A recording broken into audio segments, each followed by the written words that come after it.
Hi everybody. This is going to be a video on survey design and survey questions and how bias can be present and what those different types of biases are. So I think it is important to start with this. Have you heard statements like the ones below? 81% of public school students are not satisfied with the food provided by their schools. Or the president has an approval rating of 72%.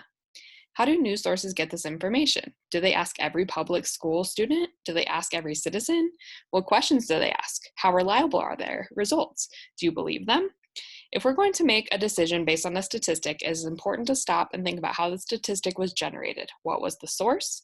Who was asked? How many people were asked? Are the results reliable? Etc. It is important to be a critical thinker about statistical information. One important thing to be critical of statistics is to be able to recognize bias. So bias is an influence on a study that favors a certain outcome. So bias can be included in the survey knowingly. So the people who created the survey could knowingly put bias questions in there so that they get a desired result in their results from their study, or they could put them in there unknowingly and may not get reliable results because they were unsure or they didn't know that they were going to get all of these biased answers. So biased is just something that influences a study that favors a certain outcome. And then these are the common types of biases. These aren't the only ones, but these are just common types you'll see. The first one is question order. So sometimes two questions are asked in an order such that the first question suggests an answer to the second. So there's two examples. Do you approve or disapprove of your local school board's members' decision to cut funding for sports? Will you vote for your local school board member for re-election? So you get two questions, and then you are already saying your answer in the first one. Do you approve or disapprove of this choice? And then will you vote for them? So you are asking the two questions where your first question probably gives an answer to the second one. If you approve of your school board member, you're probably not going to vote for them in re-election. If you approve, you probably will vote for them. And if you disapprove, you probably will not. So the two questions cause the bias to happen. Second example, do you think movies about robots are violent? And do you think we should make more robot movies R-rated? So you already know the answer to the first question. If you think they're violent, then you probably would want them to be R-rated, etc. So that's your first one. Second type is a preface. Some questions start with statements that can bias the results of the questions that follow. So first example, the amount of physical exercise or physical activity teens are participating in has decreased over the past decade. Do you support a measure to increase the PE requirements for graduation? So they're basically telling you that all of the requirements have decreased and teens are not being physically active as much as they used to. It's decreased over the past decade. And then they want to know if you will support an increase in the PE requirements for graduation. So they're basically telling you that this should happen. They're biasing you and telling you that teens should be more active. Or here's a different one. Candy is high in fat. So do you think candy is healthy? Well, if it's high in fat, nobody's going to say that it's healthy. So that's already being biased in the way that it's asked. Another type is two questions in one. This technique involves asking two questions at once. Survey respondents may agree with one part and disagree with another part, but they are only allowed to give one answer. Do you feel school lunches are affordable and tasty? Yes or no? Well, if you feel your school lunches are affordable, they may not be tasty. Or if they aren't affordable, then they could also not be tasty. So you could answer this in different ways. So the fact that they're asking you for affordable and tasty makes this a biased question because you may agree with something and not with the other. And then, do you think our grocery store has good prices and employees? Again, they're asking you about the prices and they're asking you about the employees, and you have to say yes or no. So if you say yes, you're automatically agreeing to both. So that's a bias. Another one is biased wording. By using pleasing or unpleasant words, the surveyor can influence results. So for example, do you feel extremely violent video games should be restricted to people over the age of 18?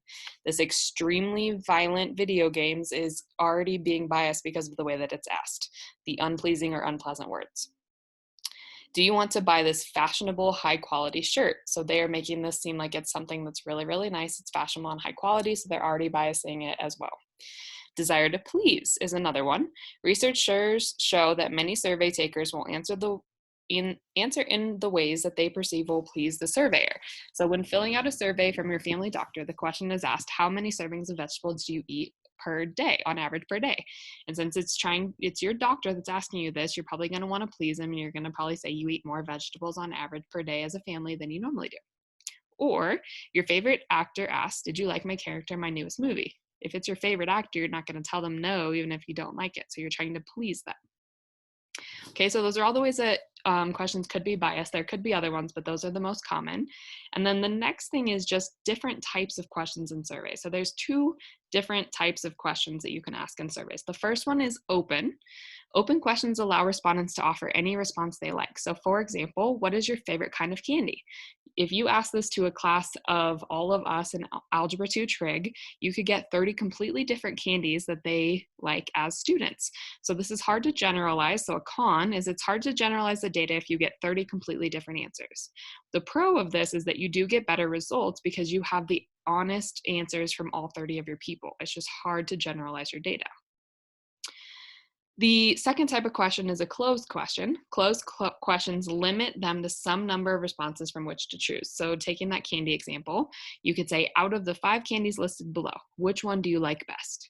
The pro of this is that you are able to narrow down the focus of a survey into a manageable set of data to analyze. So you only have 5 answers that people can answer. So you can do a lot more data digging because you can wrap your brain around those 5. The cons are that this may not accurately depict how people feel about candy because they were limited to those 5. So they may have not told you which one they actually really like, and it may not be an accurate depiction of how people feel. So it may not give you good results. And then you have 2 different types of data that you can get, but from surveys. You can get quantitative and you can get qualitative.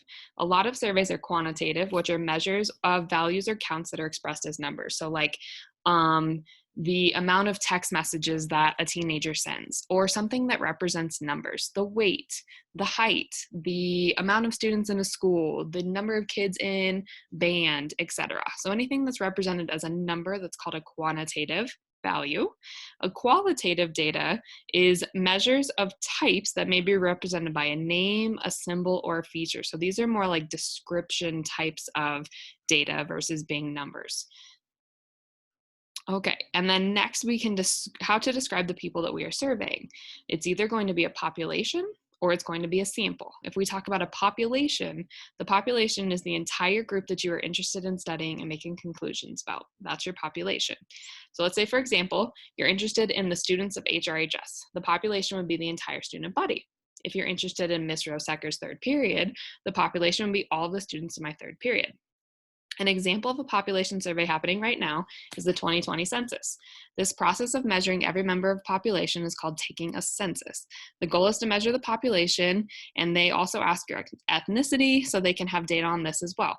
It is the law that everyone has to respond. And then they use this data to figure out where federal funding goes to what communities, who needs it the most, who has the biggest population, etc.